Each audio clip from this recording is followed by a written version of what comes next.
something we haven't talked about yet, something we haven't done on this, and I mean, it's a pretty obvious concept, like collecting a label. Lots of people collect labels. Is Discogs an efficient way to do that? It's definitely going to be more efficient unless you live in Seattle for collecting Sub Pop. You know, and not a lot of labels are great for this because they didn't produce in huge volume, right? Um, it's you know, your sweet spot is the Matadors, the Sub Pops, those kind of like mid-tier labels. If I can just get a quick mic check in the chat, thank you. I had to go back to the old USB mic. And anyway, so you know, the one thing that Discogs is definitely going to help you do is to target a label or some kind of, you know, some kind of filter. This is all about filtration, and that's one of the things that Discogs unlocks for collectors, especially collectors who are looking for value. So like similarly in the past, when I've pointed out sort of ways to navigate and you can help yourself, etc., like getting the plugin that you know, Discogs Enhancer, the Chrome plugin that allows you to put in dark mode, which is so much easier on your eyes on Discogs. Unfortunately, you know, it doesn't come out particularly clear on this, but usually, you know, we're pulling up an album picture. So there's just under 70,000 objects on Discogs that are indexed under Sub Pop. We're not going to be getting through 70,000 objects. So we cut it down to CD and the United States. Yeah, Discogs Enhancer is definitely a world changer if you're a music collector and using Discogs. And there, you know, like I said, there's a variety of reasons that Discogs is really helpful. So you can see here, we're sorting by CD, United States, Sub Pop. All right, and I'm actually going to go price lowest on the sort order so we can blow through and hopefully find some funny stuff to talk about. Right at the top, you're going to get the big hits, right? So there's kind of some major, there's big waves and phases to Sub Pop. Obviously, the pre-grunge sort of Soundgarden era, and then, you know, Nirvana blows up, and that really kicks everything sideways. But they had this major renaissance in the early 2000s, and it really, all of the 2000s, you know, Sub Pop just did really well. And it's all about A&R. Like, these guys weren't great at picking bands consistently.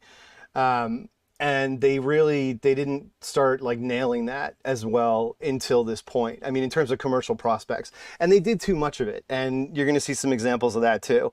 And yeah, as just called out in the chat, one of the big ones is right here. And yes, the Postal Service is one of the big ones. So God, I mean, in the annals of records that gave me conniption fits of rage when I was when I was young and involved in the music scene and whatever in various capacities, the Postal Service, like the only bands I was more obnoxious about disliking, it's like Neutral Milk Hotel, the Postal Service.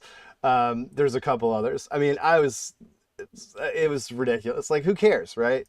But yeah, I was a complete jerk about this band and about the turn that Dntel took, you know, and you know, Jenny Lewis being all over this, and it was just like this whole big scene where everybody was like, okay, now we're gonna do loop music and we're gonna have backbeat, you know, drum loops, and it just seemed like, honestly, I still feel in some respects that this was a pretty cynical move. And so, you know, it didn't sit well with me. It annoyed me. But like, look, you know, everybody's entitled to screw around with it, with whatever inspiration they want. Yeah, I loved Dntel right up to that album. I mean, that was my whole thing, and I was a huge fan. I mean, what's the big like signature song on Life is Full of Possibilities? Anywhere, Anyone, or something like that. Mia Doitad was the woman who sang on that. I mean, that piece is so, for like indie rock, for like you know, like low aspiration creative music by younger people. I don't know, like it's music you kind of give a break. Like, you don't expect it to be Aphex Twin levels of complexity, but it's people starting to play with electronic concepts and getting clued into all that electronic stuff that had gone on, you know, in the 90s, and then translating it.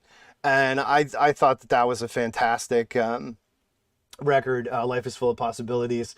Sub Pop has done a major 2 CD deluxe reissue of it, which is also excellent. And and unlikely to be in here. So, you know, at the bottom, if I'm sorting by price, you're going to get like damaged stuff and whatever, but you're also definitely going to get Sub Pop's The Strokes. So this was totally, I'm sorry, this was just a joke. Like Sub Pop, you know, everybody had to figure out how to get a Strokes, and this was Sub Pop's Strokes, The View. You know, they were working with him for a while, but like what happened after the Strokes? Oh, they got signed to RCA, and then they started dressing like this. What do you know? Shocker.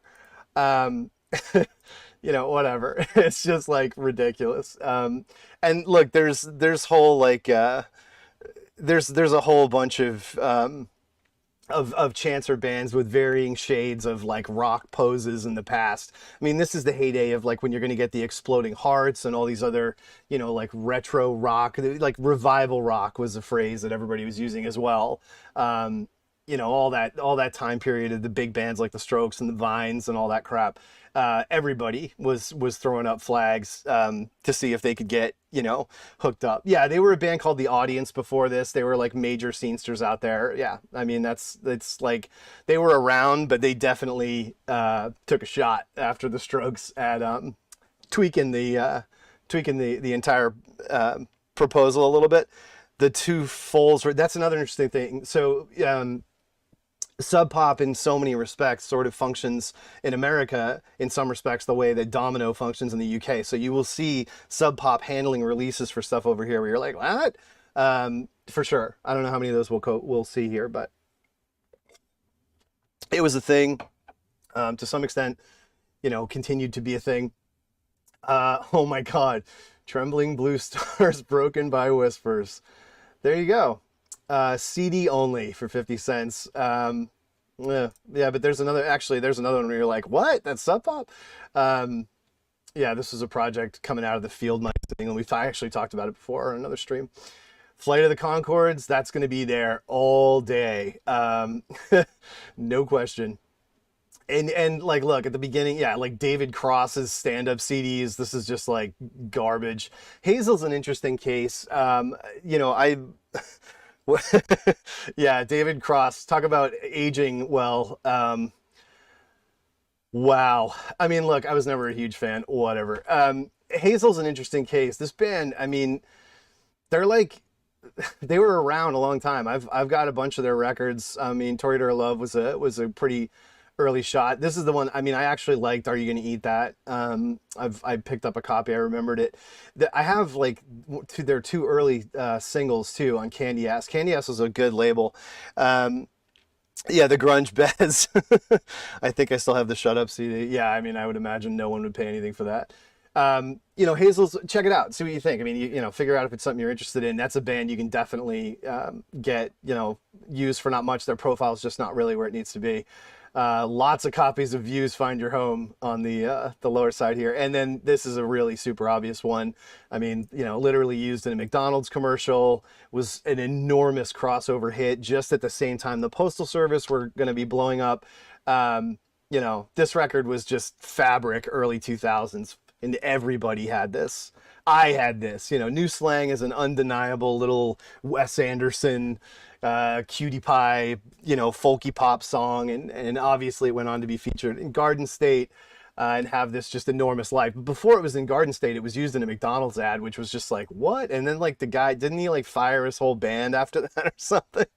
I proudly did not have this. Well, you know, some people have an even tighter radar than I do. Porter Ray. The Shins, boilerplate Brooklyn Transplants, love the Shins. Yeah, you can definitely say that for sure. And more David Cross. So I was saying about Domino. So Hot Hot Heat came over here on Sub Pop. I mean, again, it's all through Oliphant and WEA. It's like, whatever, who cares? But, you know, you can find that on a Sub Pop search all day. I'm sure both records, both of the two that were promoted big. I found Belter Space's Vortura and Swerve Driver's Rays at a store's bargain bin. Wow. Nice. That's a fantastic couple of gets at cutout prices. There it is, Black Love. So somebody mentioned Afghan Whigs. Afghan Whigs is, man, I mean, this band put out so many records year after year after year in the 90s, and I like some of them quite a bit. It's Dolly ends up becoming, so if you don't know, if you've never seen the movie Old School with Will Ferrell and what's his name, Luke Wilson, the wedding singer that's like swearing and goofing her is Greg Dooley from the Afghan Whigs. Um, he's gone on to do all kinds of other stuff and isn't, I mean, they're still, I mean, this is like the, what's, you know, you have to go back to like classic rock to get something from Cincinnati between this and the National that anyone really, you know, was hamming for. Yeah, I'm a big fan. I've of a couple of these records. So, you know, not to totally derail this, but like they're one of the bands that, you know, of course Nirvana gets big and whatever, and so that's like a huge deal. They get signed to a deal with Elektra. Hold on, I'm just gonna move this thing and probably ruin the whole stream, but I didn't realize it was like pointing into the other side of the room. So if it starts like popping off, let me do a little level check so we don't blow the whole stream up. Yeah, that's louder. So let me take it back a little bit and hopefully we don't get any clipping or busting. So back to Afghan Whigs. This was when I was in high school and it was like full on MTV, big time. Debonair and Gentleman got daytime rotation. You could come home from school, throw on MTV, and one or the other of those might be on. Because at this point, you know, it's a free-for-all, and any band with a guitar, especially one that's blessed by Sub Pop, is huge. And I mean, look, they had put out a bunch of stuff. Up in It and Congregation are like significant records. I was not a fan of Black Love. You can see I actually bought it on Discogs for like probably 50 cents. I kind of voided them bad because they went through the typical thing of like they had big hits and they got MTV and they had their minute, and then they just like, you know, whatever happened. I'm not going to get into speculation about that. Black Love came back and I was just kind of like, I don't know. It was just like Honky's Ladder was just, it wasn't really for me. But what was surprising is then they got dropped, and in relatively short order, they came back with 1965. Now I've repped for this record before. You know, this is 98. So we've heard Radiohead and like you can hear that they've heard the Radioheads of the world and that their ears have opened up pretty significantly. And there's just a bunch of really great. Uptown Again is such a beautiful mid-tempo kind of haunting, you know, almost creepy ballad. The 66 is really beautiful too. Great drum backbeat and crazy. Yeah, and even the opener, Something Hot. I mean, this is just, it's a really, really great record that you can probably find for nothing. There's 151 copies on Discogs for $1 starting at. Yeah, definitely recommend taking a flyer on this if you ever see it. And it should be easy to recognize because of the cover. It's pretty iconic. It's a very strong album. Come on, Little Rabbit. A great record. Love it. And I mean, you know, after that, it gets like they're done and they break up and do solos. It gets all weird. Dolly starts doing other stuff. But, you know, let's get back to the, you know, what you can get to start building up. Sub Pop. Kinski. Yeah, they had Kinski too. Like Airs Above Your Station. Remember that? This was a Where's Airs Above Your Station? I remember this was like, this got huge promo. You know, this is post-rock, definitive post-rock. If you see Kinski, you know, up through like 2005 and you're into post-rock, take a flyer on it for 99 cents for the EP. I mean, they were kind of motor-icky a little bit to me, but they had some good stuff. Like I said, that album Airs Above Your Station, if you see it, was pretty solid. I mean, most of these are like, you know, I'm getting them for $1 and it's like I just remember it existing, so I just, you know, buy it, whatever. Be Gentle with the Warm Turtle. I don't have that one. I'm wondering about that. I haven't heard like the super early pre-Sub Pop stuff. Ugly Casanova is wicked underrated. Okay.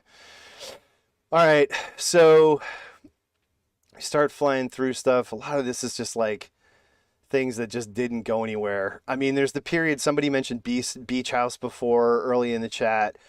Sub Pop's A&R decisions were really all over the place. Wolf Parade's another one, a band I'm a fan of during their kind of initial run. I think even the first two records, I like Zoomer fine. I still have that. Yeah, exactly. A lot of this stuff is around. Like it didn't do that well, and they pressed in quantities where it's out there. But I love this album, Apologies to the Queen Mary. If you see this for 62 cents, which apparently you can get it for unless it's like trashed, I love this album. I talk about it all the time. It's a Curse is an absolute bomb jam. These guys had a lot of almost like, I mean, there's a lot of quirk and prog almost underneath it in terms of like Beefheart style stuff. But I really, I think of like even Suede, there's a little Brit pop in them. It's got honky, weird instrument kind of, you know, exploratory kind of experimentalism to it. But I'm a big fan. They were tight. They were fun. There's like 6 really good songs on this record, and for $1, why not? Recommended, and falling under the Sub Pop umbrella. Fleet Foxes, love that first Wolf Parade record. Yeah, me too. I stand it hard. And again, I like the second one too, but they didn't figure out a lot of great ways to move forward. I think I would put it. Yeah, but this kind of stuff, like, oh boy, you can find this all day. Like last 7-8 years of Sub Pop has been all over the place.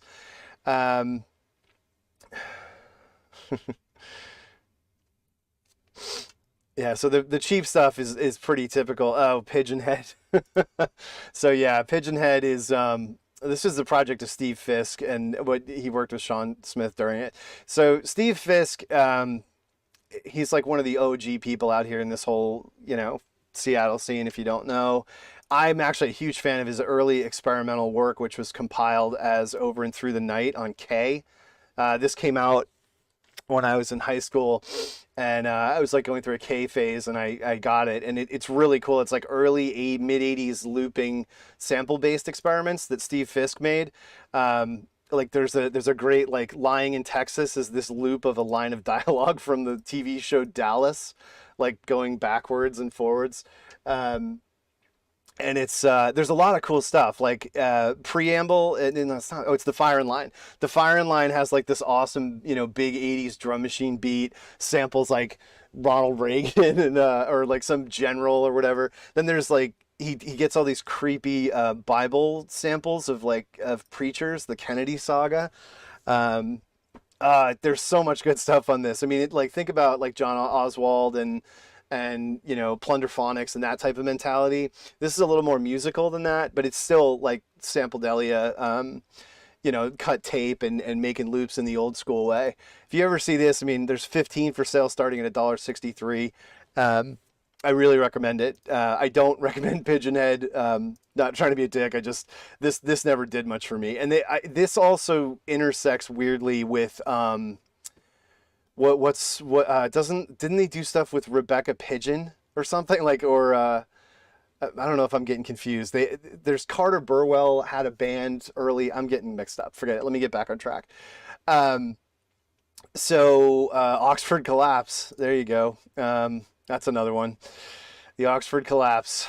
That is just pinnacle mid 2000s.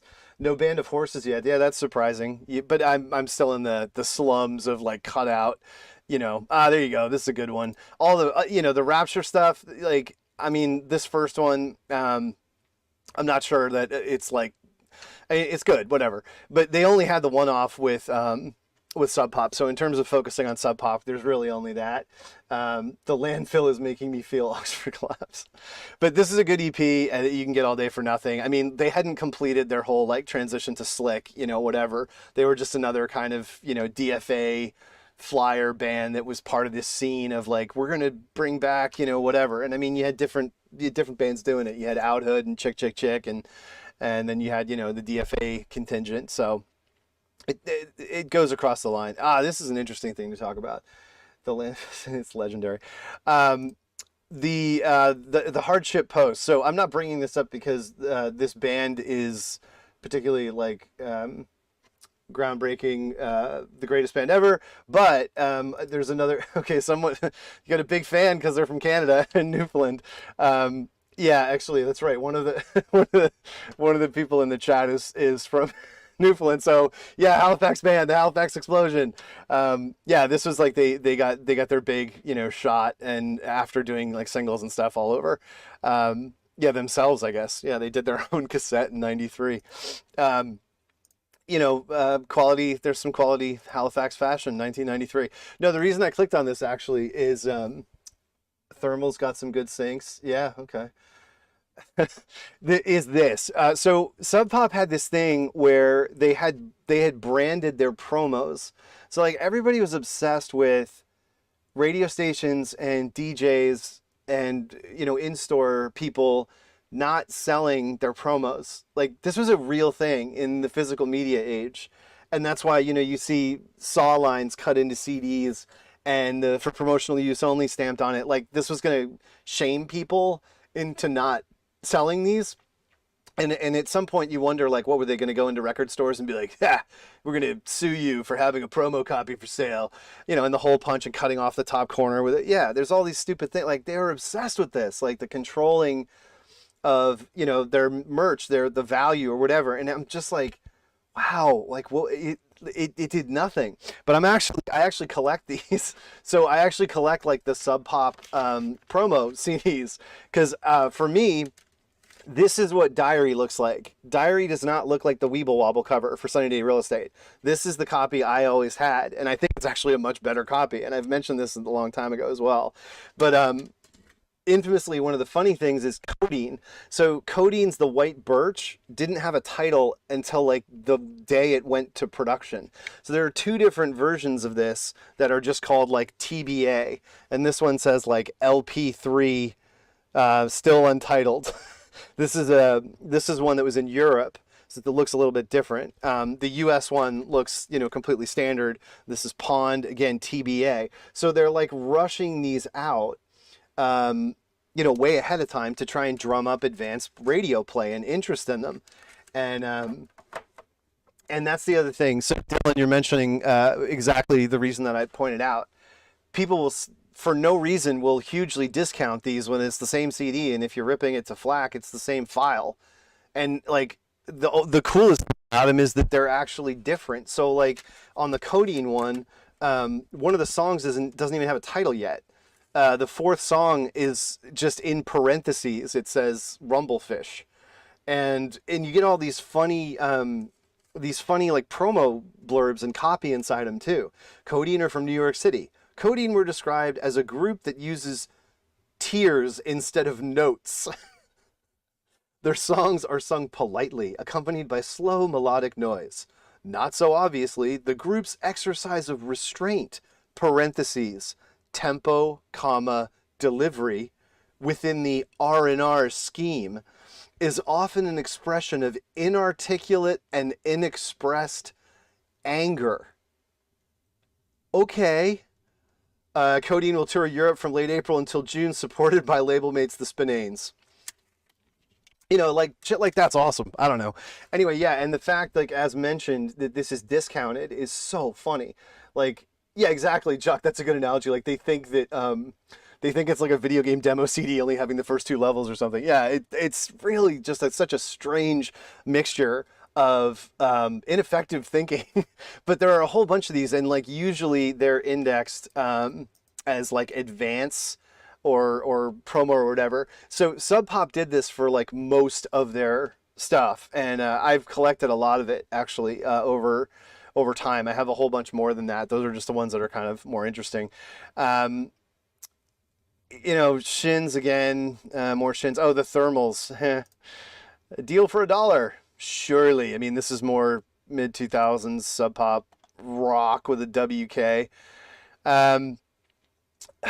More Hot Heat. The Cons. So this, a lot of people know this is one of my favorite rock bands from this time period. They signed to Sub Pop right off of their incredible, almost perfect debut, which is one of my favorite records of the 2000s. Like top 10 of the whole decade easily. And then I reviewed this for Pitchfork, and it was, the second album was good. It was rushed.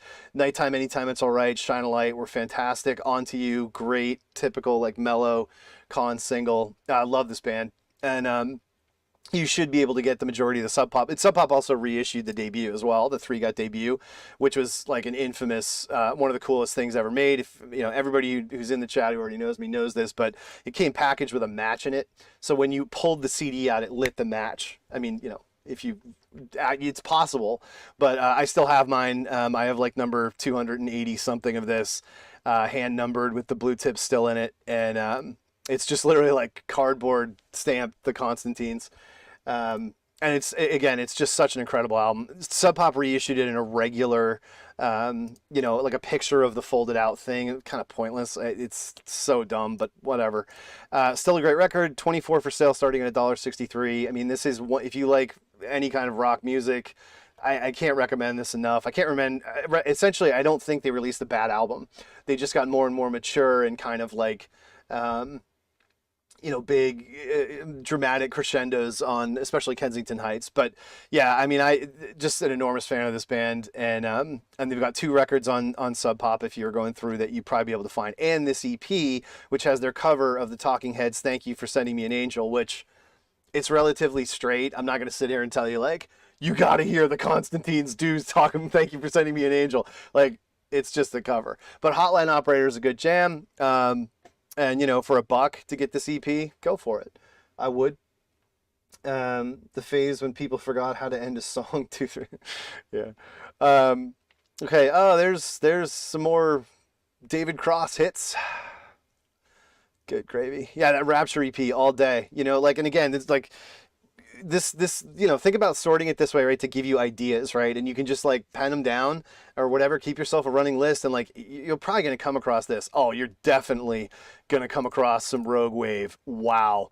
So, I mean, you talk about landfill, post-pavement, like mannered, indie pop. And you can see I bought both these first 2 records. This band was absolutely I can't think of anything that sounds more 2004 than Rogue Wave's like first 2 albums. It's just like you've got people like traveling long distances to see the Flaming Lips in concert, and like Radiohead are gods from on high, and everyone's trading fucking leaked Radiohead demos. Like, what a time to be alive. 2004 core, baby. Yeah, wow, it's Sync, what's up?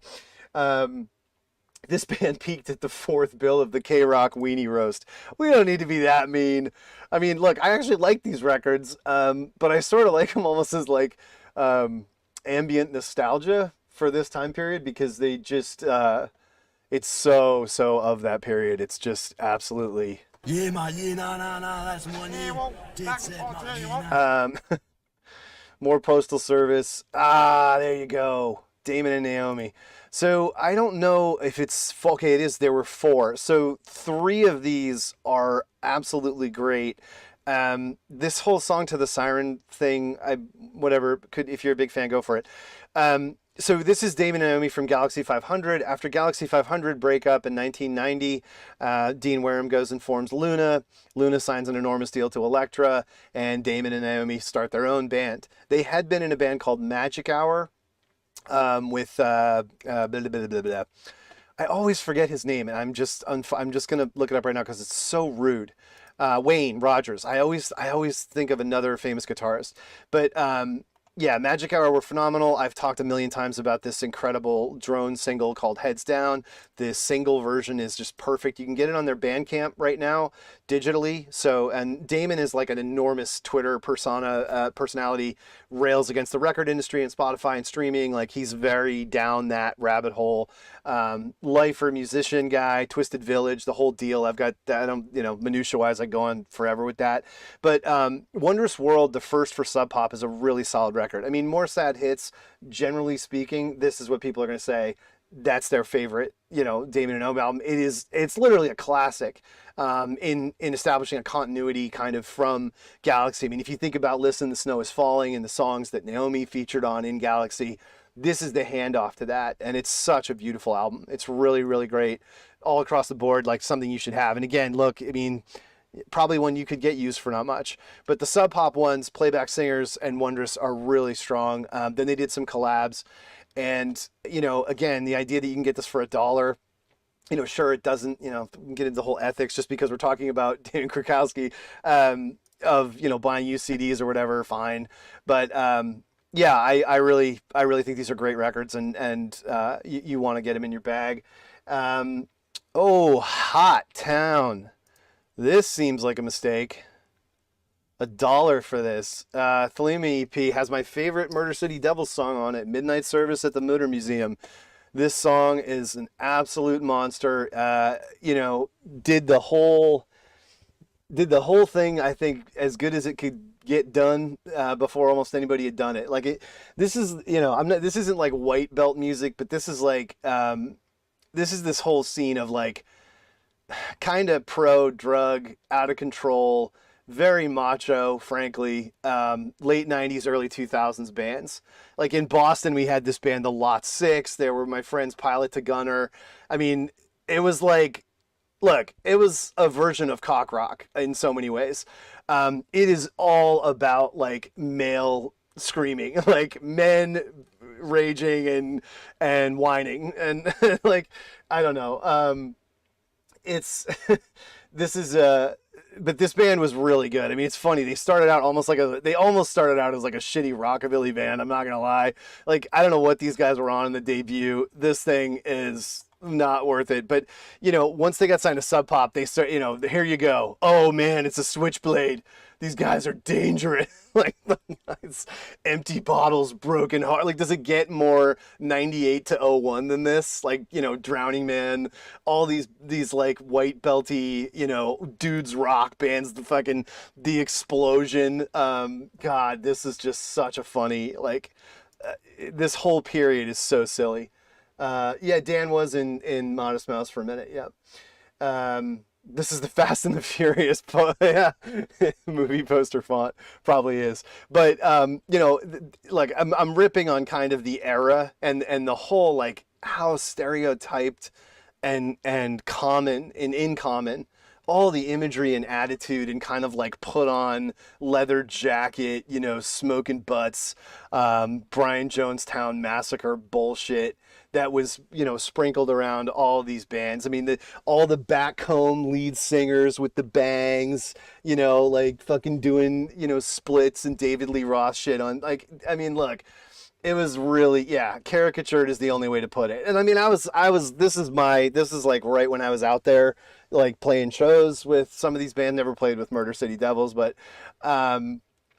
it was just such a silly come on. I mean, also, and look, frankly, the other thing too is that in the late 90s, blow was everywhere. Like, cocaine came back. I mean, everyone says this. Everyone says cocaine came back in 2004 and 2008 and 2012. Like, maybe it never goes away, but it ebbs and flows in terms of when it's like cool and bands want to be doing coke. And like starting in 98, 97, really, Cokies, the whole scene in New York, like, it got really fucking stupid. People were just like literally doing bumps without even going into the bathroom. Nobody fucking cared. And that was not just a New York thing. It was most of the big cities. Like, heroin was super fucking out, and like blow was kind of back in. I mean, I don't know the whole story nationwide, but I can definitely say in New York it was fucking ridiculous. And yeah, I mean, they talk about that in the Lizzie Goodman book, Meet Me in the Bathroom. Interpol, you know, talk about the fact that they, you know, spent most of their weekends just sitting around on couches doing coke and talking shit. Man, it's boring. Iron and Wine. Yeah. I've never been a fan of this project, but obviously enormous catalog. A lot of people love it. Sam, it's just never registered with me. I was at Pitchfork when this blew up and everyone was going on about even the first album, Creature of the Cray. Like, everyone was all over this. And, you know, then later we get into Band of Horses stuff and this whole lane, I don't know, it never really did it for me. I would imagine though, Iron and Wine is probably a pretty easy pull, that you can get, you know, for not too much, because it would have been pressed in pretty big numbers, and I don't know that the audience would have been like that big. So it's interesting. Like, I wonder if it's a kind of a thing where, you know, just the nature of the time and what Sub Pop was doing, you know, it's just kind of its own thing. Velocity Girl. Oh boy. Oh, it's the single for Sorry Again. Oh man. This is the most 90s thing ever, this video. Holy cow. Would this show up if I like made it big. Oh, it looked like it did. This video is so funny. Oh my Lord, it does show up. Um, it's like, it's so silly. Like, look, I'm sorry. They totally sold out. They just did.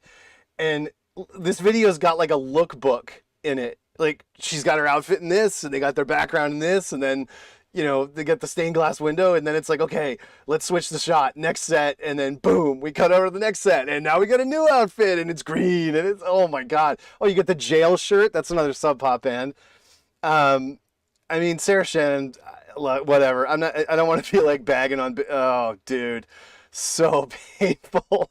But it's just like, again, it's like you've got a set designer who's like, okay, guys, ready, 1, 2, 3, and cut, and let's go to our other outfit, and let's have a fan blowing on you and leaves blowing all over the place, and you're wearing flannel, and it's 1994. Holy shit, this is so painful. What the fuck? Wow. I mean, what a time. This band was notoriously awful in concert too. I mean, I saw them a bunch of times, but whatever. Look, I mean, they started out as like the hippest thing ever. They're pals with the Swirlies. Like, they were around, I get it. But this whole Simpatico thing, miss me with it hard. Just terrible. And don't worry, there's one more. There it is. Now it's winter, guys. Get it? It's the seasons. Do you get it? Oh. High concept, man. High concept. What'd you do with that Rickenbacker? That wasn't cheap. How'd you afford that? Oh, man. Out of control. It's just like the stuff that went on when bands got signed and they were trying to make a stab. I mean, you know, more power to them. I never got to try and make a stab. Oh, wow. Dumb luck. This is late stuff, though. I mean, if you were still following this, you know, great. I completely checked out after Life's Full of Possibilities. Like, I did. Timberell's done so much stuff. Like, whatever. He's been all over the place. You know, background production, remixing, all that stuff. It was just all about this album for me. And again, Sub Pop did the reissue, and the reissue, 2 CD reissue. It did, like, no one was waiting in the wings for this to come out. So it's probably out there for pretty cheap. Maybe I'm wrong. Let's see. But, oh, and it's not differentiated in the, oh, there it is. So this is the 2 CD. Yeah, 26 for sale, starting for $3. You should be able to get this for $4 or $5. It's a double CD all day. Absolutely recommend you do this. The Sub Pop reissue. This was a great record. Anywhere, Anyone was one of my favorites from this time period in the early 2000s. The Dream of Evan and Shan was the single, or one of the singles. And there's a whole bunch of remixes and shit, like, I'm sure, yeah, Super Pitcher, there you go. There's the compact remix. Barbara Morgenstern, like, this is the most, oh my God, doesn't get more 2001. But yeah, so it goes. I mean, there's a lot of great stuff. And look, like, sorting by a label in this way is a way to kind of shake you up. So, like, if you don't even know what you're looking for, it can help you build, like, a decent, wow, people are yelling at me about how good Simpatico was. Yeah, I mean, that might be a decent point. Like, precious indie fans rejecting Velocity Girl, trying to make a splash and get bigger. But my counterpoint to that would be the music is just, it's not great. Like, it's really honkin' basic jangle pop songs that it's just really incongruous. I just don't think it has any of the allure or emotional kind of, you know, gravity or beauty of Copacetic, and certainly not the earlier stuff that's like, you know, it's like, whatever. It's all it's all in the eye and the ear of the beholder, whatever. There's that Trembling Blue Stars LP again. That's a later one though. I mean, that's not the one you want. We got to get off Velocity Girl. I can't ham on them all day. But yeah, you want to go this far with them. Now you're really in Velocity Girl stan territory. The 1996 album. Here you go. Boom. Beachwood Sparks. Get it. This isn't the album. This is an EP. Was the album on Sub Pop? Where they covered, yeah, Once We Were Trees. They cover Sade's By Your Side. It's so nice. It's so good. I mean, this is like harmless, middle of the road, jangly, kind of mid-tempo psychedelic rock. I'm a sucker for it. I love these first 2 records. I mean, look, this is the reality of, like, the Flaming Lips are doing well off of Soft Bulletin, and you know, the kind of like California, like of course, look at them, they're dressed like they're coming off of, you know, the friggin' CSNY album cover or whatever, the Eagles, you know, like it's so pretentious and stupid. Like, I mean, seriously, you're wearing it's silly. They're from LA, and you know, the guy's wearing like the, you know, the Texas tie and all that crap. Come on. But I love it. I think it's great. I think their first two records are really solid. Yeah, they rode a horse in Laurel Canyon, you know it, right down the street. But I ride for these first two records on Sub Pop. I mean, obviously they blew out after that and it was just over and there's nothing else to worry about. But this last EP, Make the Robots Cry, has got some pretty cool stuff on it. You know, for $1, I definitely recommend, you know, the actual 2002 stuff that band put out, because you're going to be able to get it for nothing. No one really remembers them. There's the promo for Airs Above Your Station, weirdly in a different format, so they changed it. This is in the, like, I think 2000 or something, they started this template for their promo CDs. I have a few of these. This is a if you like post rock, hey man, there's a 12-minute song here called Schedule for Using Pillows and Beanbags. You know exactly what you're getting. Right. Get it for nothing. Get the promo version. Get the promo discount. No reason to worry about that. There it is, Weapon, baby. So we got some SFS fans in the chat for sure. We did, one of the people that's here had a custom shirt printed up of Massive Cocaine Seizure. SFS is like some local hero shit, and famously it's where James Murphy got his start in the mid-90s. I think he was their sound guy on Severe Exposure, but yeah, Massive Cocaine Seizure was the marketing around this, and that we put on the shirt. These guys, look, I mean, this is really kind of harsh shit. It doesn't really go for everybody, but the Sub Pop records, you know, they're all over the place. Severe Exposure is really the one you want. You know, the vinyl goes for stupid money. You can get this for $4. Yeah, no, I mean, this is the other thing. Like, it's why would you ever pay vinyl tax on these things? This 12-inch for Weapon does, I guess, go for really stupid money. Let's actually check it out. Sorry, this is like the second one or the third. I think it's, yeah, no, it may be the first vinyl they put out, but the vinyl goes for stupid money. Doesn't look like it. No, doesn't look like it. I don't know. Anyway. Oh, Severe Exposure goes for stupid money. I misheard you. Yes, absolutely. This, because it's colored vinyl and everything. There's none even here. Yeah, this goes for ridiculous money. It's like coffee vinyl. It's so cool. They did. Here you go. There's 2 copies of the 45 going for 125 and 132 pounds. Not wrong. Free refills. This is the, I don't even know about this pressing. It's just a 45 pressing. Interesting. I just remember that it was a coffee. It was coffee. It was sick. I don't think it is, Judson, because I mean, I know what you're talking about. I have 45s. I did at Shitty Plants that are transparent. I think this was actually attempting to replicate like the OG, like old style vinyl that did that. I'm not sure, but it's listed as dark brown translucent. Sub Pop in 95 was not like broke. I do think it was an aesthetic choice, but I am no expert on SFS, so I might be wrong. If it was just shitty vinyl, then you definitely don't want to pay that kind of money for it. No, for sure it's color. Okay, cool. Yeah, I mean, I say that because I have 45s like college bands put out. The vinyl is so shit, it literally looks like that. It's transparent. Usually that happened to 45s. There's another copy of Wondrous World by Damon, Naomi. Love is Laughter, Lao. I mean, so we've been making jokes for a little while about another band that is going to be getting the reissue treatment shortly. Which is Lync. So later this year, probably, I think, you're going to be getting this reissue on Numero Group. Lync was such a good, you know, kind of harsh, you know, post-hardcore kind of indie band. Loved them. And These Are Not Fall Colors is just, man, this vinyl goes for insane money if you can even find it. The CD even goes for stupid money. It's never here. You never find it. But so Dave and who else from this? Sam Jane formed Love is Laughter. And so Coast to Coast, this was the kind of hit song Of course I know Lync. Yeah, exactly. So Love is Laughter was really different though. Like it was they started on K. I got number one USA for stupid cheap on here. Someone had it for nothing.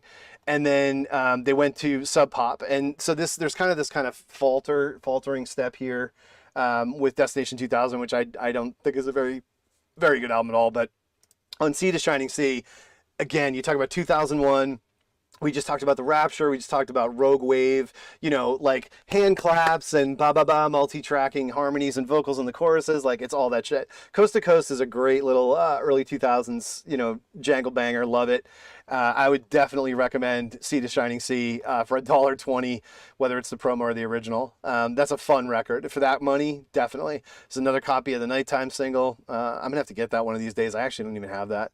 I had the MP3s because that's how. Like this is the funniest thing about the promo copies. By this time, they were already sending MP3s of stuff to Pitchfork. So we had an FTP site. Like whatever. Death Wish's Pain. Again, mid 2010s core. Probably get that all day. Postal Service. The Ruby Suns, man, that is coming up. Lync was a huge influence. Oh yeah, Sam, that's too bad. Well, I don't always want to go into those things. Combustible Edison. There's one nobody remembers. View. Oh yeah, Jail. So the bassist or guitarist in Velocity Girl was wearing a Jail shirt. This is an interesting one. So Wound. This band. They again. We're hitting. This is twice now. We're hitting Halifax. I really think these guys were kind of good.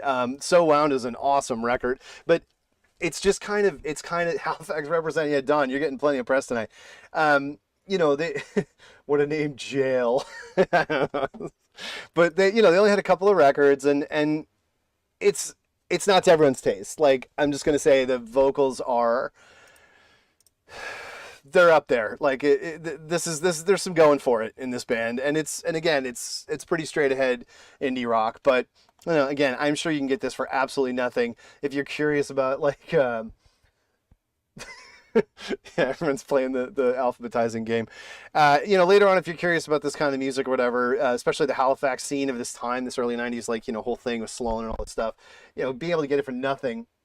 Yeah, the Murder Records, yeah, they basically just took their whole imprint and punched it up. There's another of the classic promo styles for Gilded Stars, which this is better than the album art for that album, so I'd get that version just if I was going to get it, preferentially.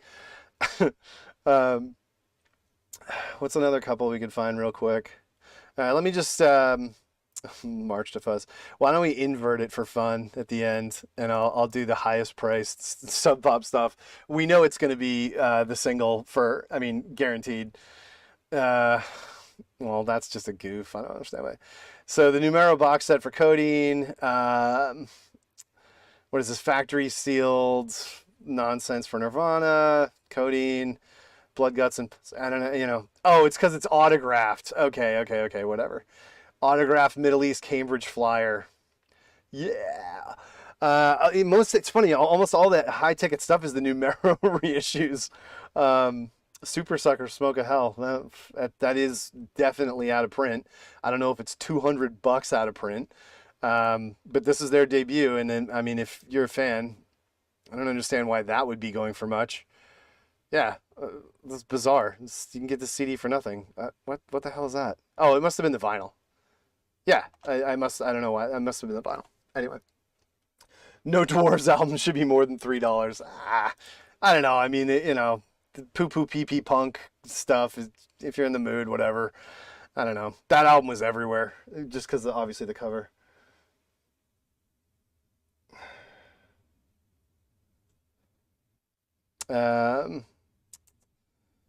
It's all Nirvana, probably signed Rarity. There you go, Love Battery.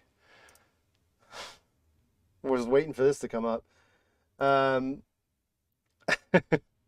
So yeah, I guess Between the Eyes will set you back big time on CD. What the heck? This is so strange. I don't understand. Wow, yeah. This is this is way, way early in the entire rush of everything that happened. You know, whether or not you're a fan or whatever, because like you got to remember Tupelo is in the middle of this too. There's the, you know, Tupelo released Bleach, and so those versions go for silly money. I'm not sure that's the edition that should be going for that much money. Calexico Iron and Wine. Yeah. So, you know, this is just a way to think about, oh yeah, Sonetian's Good Humor on Sub Pop. Signed by all the band in front of me. There you go. That's worth $100 if you're a fan. Sub Pop 200. That's another famous kind of iconic object you might want to think about picking up. But yeah, I mean, sorting by label isn't something, you know, we've not done it on the streams. It's not something everybody thinks about. But, you know, in terms of a way to kind of, like I say, if you want to go shopping and look for value and stuff, this is just another great way that you can rotate and sort and just kind of shake up your whole kind of thinking as you go into it. Because again, this is about retrieving value. It's not like I can't wait to spend money and I want to buy a million CDs no matter what they are. It's like, how do I find good stuff that's also affordable and I'm getting the benefit of, you know, CDs costing nothing. And this is just a way to, you know, kind of help you find that. You know, Sub Pop is, it's again, it's the size of the label, it's the amount of copies of things they pressed, it's the fact that they would do promos. You know, Matador's in the same boat, but there's, you know, pretty clearly A-Frames Black Forest. Yeah, man, come on, I get that. Missing slipcase, I don't know. Maybe I wouldn't get it for that. There's another one of those like early 2000s Return of Rock bands, but yeah, so you know, and there's playback singers again. Boom, it's a hole punch copy, whatever. The first two proper Sub Pop, you know, and there's the Shine a Light CD, you know, $1.50. There's lots of good stuff. What Jail Is Like EP, $1.50. You know, these are bands that, you know, particularly like if you take a listen on Spotify or something and you like Rogue Waves kind of sound at all, you can get this stuff for nothing all day. That's the actual cover there, Descended Like Vultures. But you can see, like, it's a pretty good referendum, too, in the market. There you go, Gentlemen. Looks like it's a little bit worn, but whatever, $1.50. This and 1965 are my two favorite records of theirs. It's just you know, it's another method, a way to shake up and go through and find good stuff for your collection as you're building it. So thanks everybody for tuning in. We'll be back Sunday at 2 p.m. and you'd be targeting the EU. The Sebadoh Rebound single. There you go. Yeah, the Sebadoh Sub Pop period. That's the bake sale eras. Yeah, What Jails Like's a good EP. I would definitely get that. And that A-Frames record too. Like, again, these bands have like totally faded from any modern discourse. It's not likely they're going to come back. And then you have the double whammy of CDs being nothing. So thanks for coming out, and we'll hopefully see you on Sunday, if not next week at Thursday.